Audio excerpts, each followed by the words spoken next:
Hello guys, welcome to my channel pentest by HP. तो आज हम बात करने वाले हैं डीएनएस के बारे में, डोमेन नेम सिस्टम के बारे में। तो आज हम यूज़ करने वाले हैं ट्राई हेक मी करूँ, जिसका लिंक मैं आपको डिस्क्रिप्शन में प्रोवाइड कर दूंगा। आप इजीली वहाँ पे साइन अप कर लेना और ये फ्री रूम है, आप इजीली इसको एक्सेस कर सकते हो। तो चलिए बात करते हैं डीएनएस के बारे में, डोमेन नेम सिस्टम। तो उससे पहले बात करते हैं कि क्या हमारा human mind each and every number को याद रख सकता है। फॉर एग्जाम्पल 10 डिजिट का फ़ोन नंबर होता है हर एक के पास, हर एक का। तो क्या हमको कभी भी नीड है, फॉर एग्जाम्पल आपके 10 रिश्तेदार हैं, 10 फ्रेंड्स हैं, तो क्या आपको हर एक का फ़ोन नंबर याद है? The answer will be most probably 70 to 80% ना ही होगा कि नहीं, हमारा ह्यूमन माइंड इतने सारे नंबर को, वो भी 10 डिजिट के, 8 डिजिट के, इतने बड़े बड़े नंबर को याद नहीं रख सकता। तो यहाँ पे आता है हमारे पास एक नेम आ जाता है जिसको हमको इजीली याद रह जाता है। लाइक राहुल, अजय, जो भी आपका फ्रेंड्स का, किसी का रिश्तेदार का नाम होगा, आप इजीली उसको रिमेम्बर रख सकते हो, बट नंबर इतना इजीली आप रिमेम्बर नहीं कर सकते।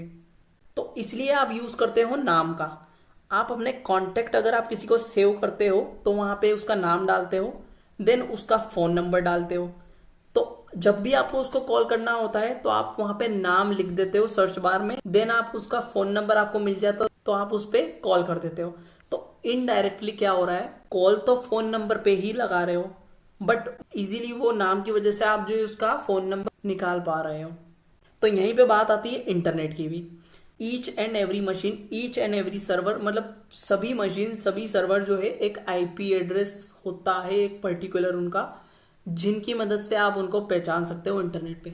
बिना आईपी एड्रेस के कोई भी मशीन आपको इंटरनेट पे नहीं दिखेगी।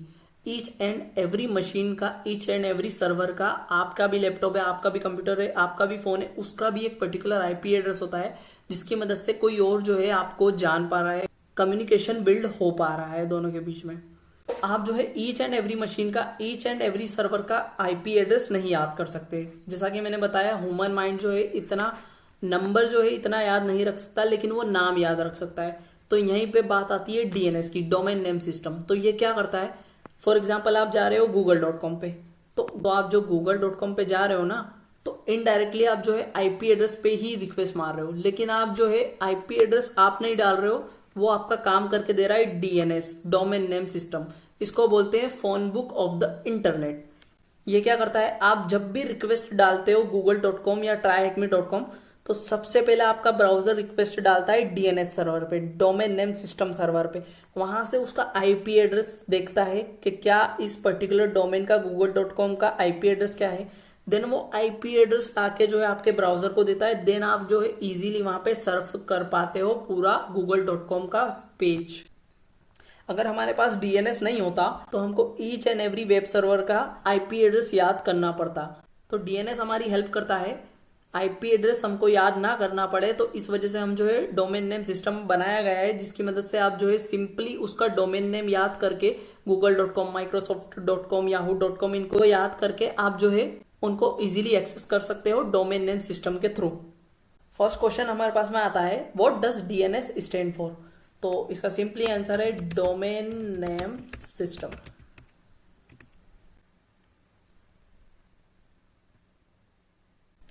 अब बात करते हैं कुछ डोमेन के रिलेटेड कुछ टर्म से, कुछ ऐसी चीजें इंपॉर्टेंट जो आपको याद होनी चाहिए, जो आपको पता होना चाहिए।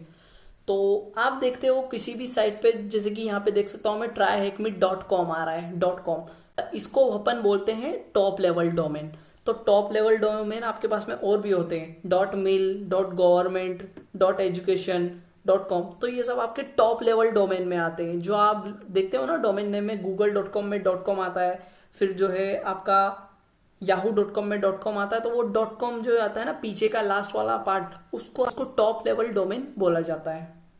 तो टॉप लेवल डोमेन के अंदर आपके पास में दो चीजें आती है, दो टाइप आते हैं। एक तो होता है जेनरिक टॉप लेवल डोमेन, और दूसरा होता है country code top level domain. Generic top level domain आप यहाँ पे देख ही चुके हो, जैसे कि .com, .government, .education, .mil, ये सब आपके हैं जेनरिक टॉप लेवल डोमेन, जो कि जेनरिक एंड नॉर्मल टाइप के हैं। आपके पास में यहाँ पे एक और आते हैं country code top level domain, जो कि होता है .in इंडिया के लिए, फिर .ca कनाडा के लिए, .uk यूनाइटेड किंगडम के लिए। तो यहाँ पे आप देख सकते हो एग्जाम्पल में भी .ca for site based in Canada, .co.uk for based in United kingdom and so on, ठीक है।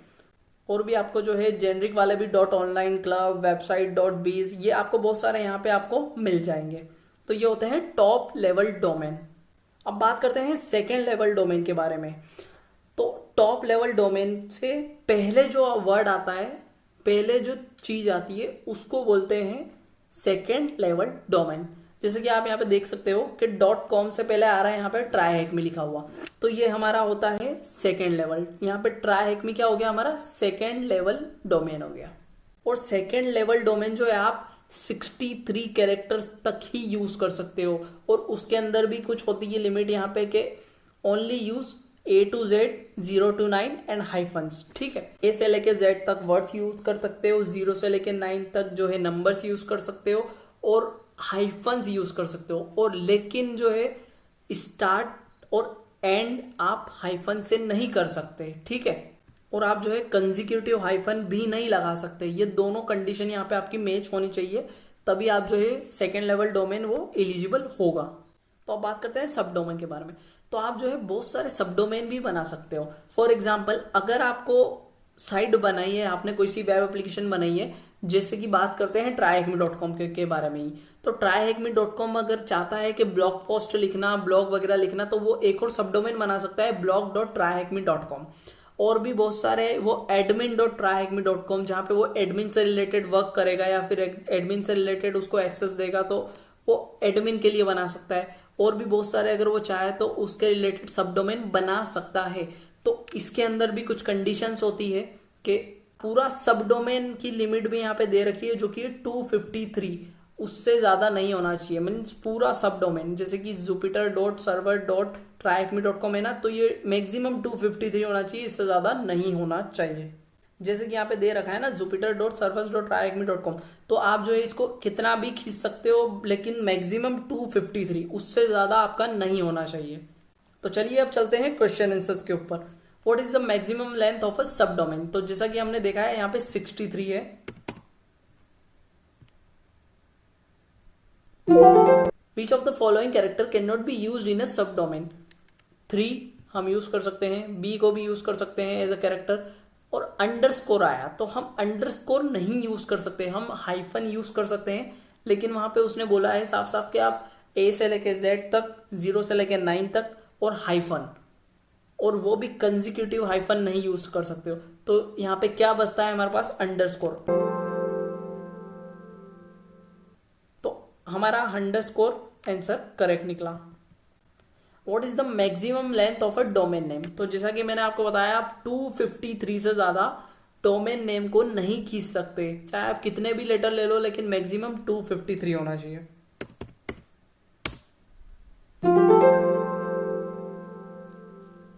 What type of top level domain TLD is .co.uk? तो मैंने आपको जैसा कि बताया, एक होता है country code top level domain और एक होता है जेनरिक टॉप लेवल डोमेन। तो country code top level domain हमारा यहाँ पे आएगा, जो कि है CCTLD।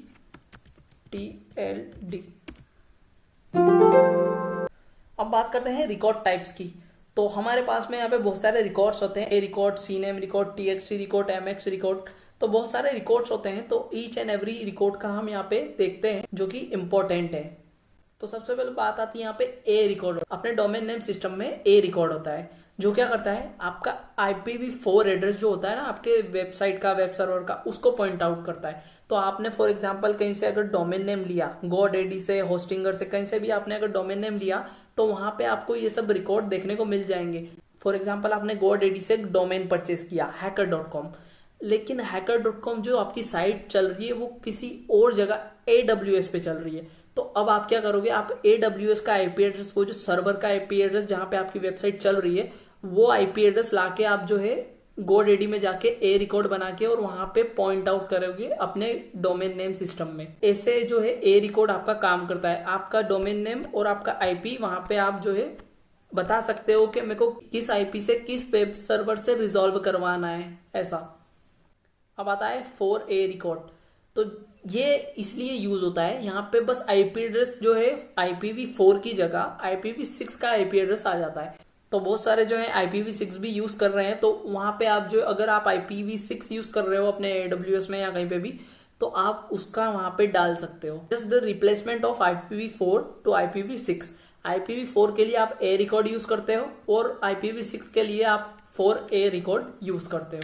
अब बात करते हैं CNAME रिकॉर्ड की।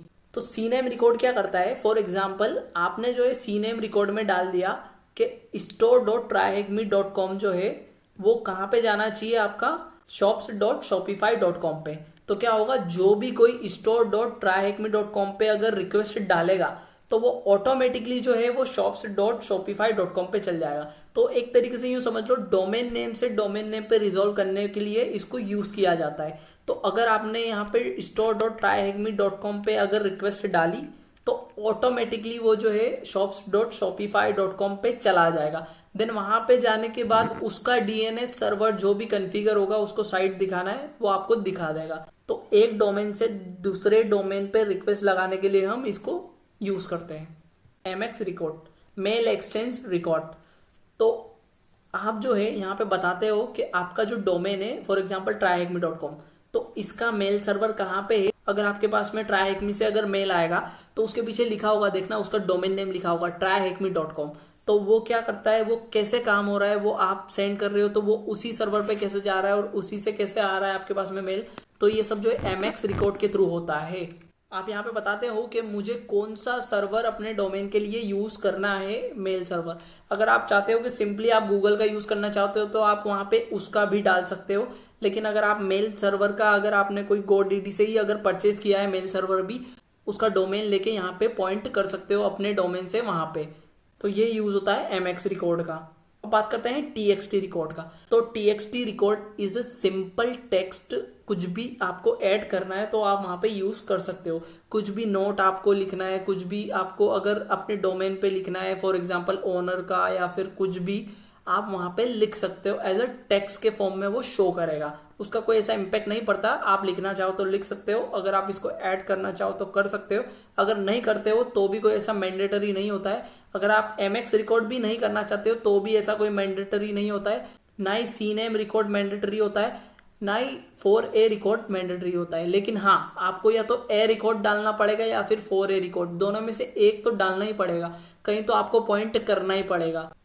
अगर उसको पता ही नहीं चलेगा कि मेरे को कहाँ जाना है, कौन सी IP पे जाना है, इस डोमेन नेम पे अगर रिक्वेस्ट आएगी तो वो काम ही नहीं करेगा भाई आपका domain name. What type of record would be used to advise where to send mail? तो मैंने जैसा कि आपको बताया, MX रिकॉर्ड हम यूज करते हैं मेल एक्सचेंज रिकॉर्ड ईमेल के लिए। What type of record handle IPv6? तो इसका है,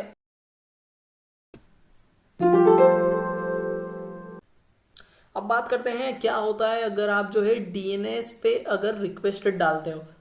अगर आपने अपने ब्राउज़र पे hacker.com डाला तो कैसे क्या पीछे रिक्वेस्ट काम करती है, कहाँ पे जाती है, कहाँ से लेके क्या इन्फॉर्मेशन लेके आती है, ये सब कैसे बिहाइंड द सीन पिक्चर पूरी काम करती है। तो फर्स्ट ऑफ ऑल आपने जो है अपने कंप्यूटर में डाला tryhacme.com। तो tryhacme.com डालोगे आप तो सबसे पहले आपके पास जो है रिकर्सिव DNS सर्वर होता है, उसके पास में रिक्वेस्ट जाती है। तो रिकर्सिव DNS सर्वर क्या होता है? रिकर्सिव DNS सर्वर आपको जो है सिंपली आपका ISP, जैसे कि मैं जियो का नेटवर्क यूज़ करता हूँ तो मेरे को जियो प्रोवाइड करेगा अपना रिकर्सिव DNS सर्वर। अगर आप एयरटेल यूज़ करते हो तो आपको एयरटेल उसका प्रोवाइड करेगा। तो अगर आप कोई और सा भी अगर रिकर्सिव DNS सर्वर यूज़ करना चाहते हो, लाइक गूगल का क्लाउडफ्लेयर का यूज़ करना चाहते हो, तो ये सब रिकर्सिव DNS है जिनके पास में आप फर्स्ट रिक्वेस्ट डालते हो, जो भी आपने सेट कर रखा होगा। बट बाय डिफॉल्ट आपके ISP के रिकर्सिव सर्वर पे आपकी रिक्वेस्ट जाती है। तो रिकर्सिव DNS के पास में भी अगर उसका IP एड्रेस होगा तो वो आपको दे देगा, अगर नहीं हुआ तो वो क्या करेगा, फिर वहां से रूट DNS सर्वर पे रिक्वेस्ट डालेगा। तो रूट DNS सर्वर क्या होता है? रूट DNS सर्वर के पास में आपके सभी टॉप लेवल डोमेन, अब जैसे कि .com, .in, .org, ये सब क्या है, टॉप लेवल डोमेन है। तो टॉप लेवल डोमेन क्या करते हैं, ऑथोरेटिव सर्वर के बारे में जानकारी रखते हैं।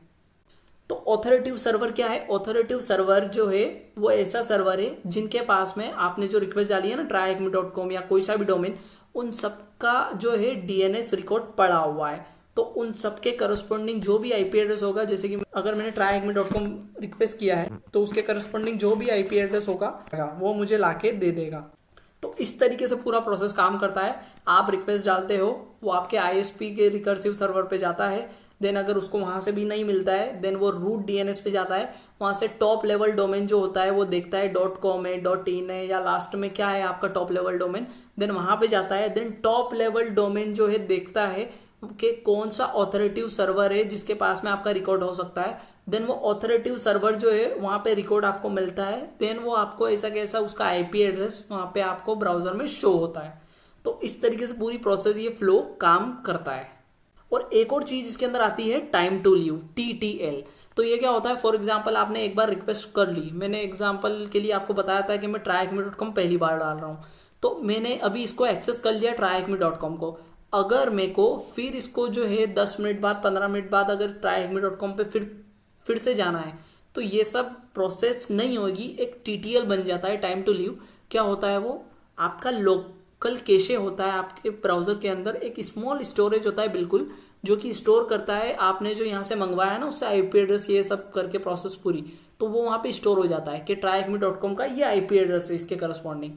तो जब भी आप नेक्स्ट टाइम रिक्वेस्ट डालोगे ना तो आपको दिखेगा, देखना बिल्कुल मिली सेकेंड्स में ऐसा आपको अंतर दिखेगा कि वो सबसे फास्ट होएगा नेक्स्ट टाइम 10-15 मिनट बाद। क्यों?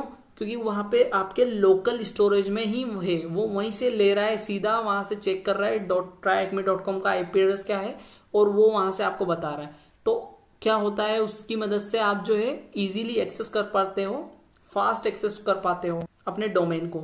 TTL क्या है, टाइम टू लीव। कब तक रहेगा वो आपका कैशे, जब तक आपका जितना TTL डिसाइड हुआ है time to live. For example अगर 1 घंटे का हुआ है तो आप उसको 1 घंटे के अंदर अंदर अगर जब भी रिक्वेस्ट डालोगे तो आपको देखना, आप बिल्कुल अगर मैच करोगे ना उसका रिक्वेस्ट और रिस्पॉन्स का वो टाइम, तो आपको बिल्कुल फास्ट दिखेगा, बिल्कुल अच्छा, बिल्कुल कम टाइम दिखेगा। क्यों? क्योंकि वो आपके लोकल कैशे से ही ले रहा होगा उस टाइम। 1 घंटे बाद अगर आप फिर से एक्सेस करना चाहोगे तो फिर आपको जो है ये पूरा प्रोसेस भी दोहराना पड़ सकता है। लेकिन अगर आपके रिकर्सिव डीएनएस के पास में भी अगर लोकल कैशे हुआ, अगर वहां पे भी स्टोर हुआ वो आईपी एड्रेस tryhackme.com का, तो वहां से भी आप जो है फास्टली वही आपको बता देगा।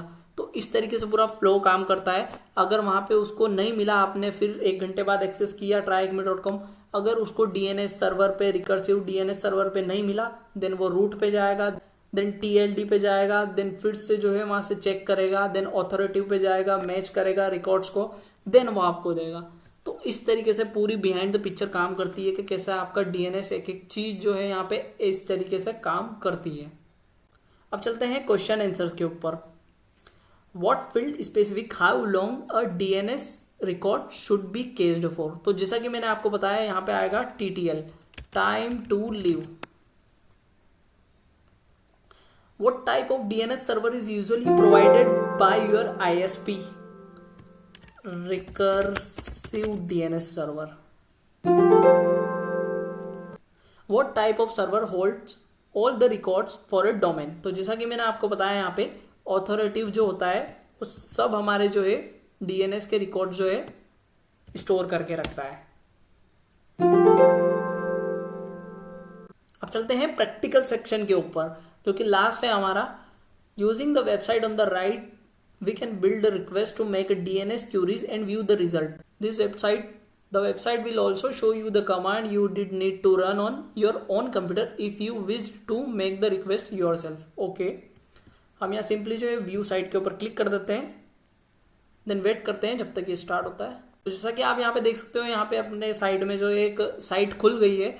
तो यहाँ पे बता रहा है, सबसे पहले क्वेश्चन पूछ रहा है what is the CNAME of shop.website.htm। तो सिंपली जो यहाँ पे DNS टाइप पे यहाँ पे मैं डाल देता हूँ CNAME, और यहाँ पे सब डोमेन में डाल दूंगा मैं शॉप, और यहाँ पे .website.thm ऑलरेडी आ गया है। सेंड DNS रिक्वेस्ट, देन आप देख सकते हो उसके करस्पॉन्डिंग अपने को shops.myshopify.com यहाँ पे साइट बता रहा है। इसको Ctrl+C कर देते हैं, इसको Ctrl+C कर देते हैं कॉपी करके, और यहाँ पे पेस्ट कर देते हैं।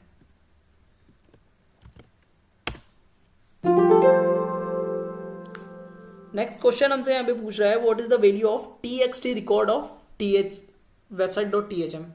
डीएनएस टाइप पे फिर से क्लिक करो, यहाँ पे txt नाम का आपको दिख जाएगा, यहाँ पे क्लिक करो और सब डोमेन यहाँ पे कुछ नहीं सिलेक्ट करना अपने को, सेंड रिक्वेस्ट, और यहाँ पे हमको फ्लैग दिख गया है, control C, control V।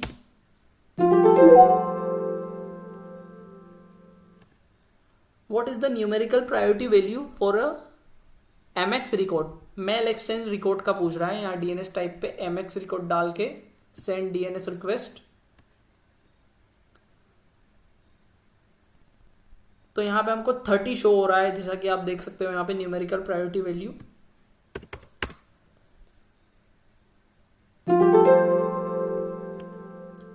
What is the IP address for a record of website www.website.thm?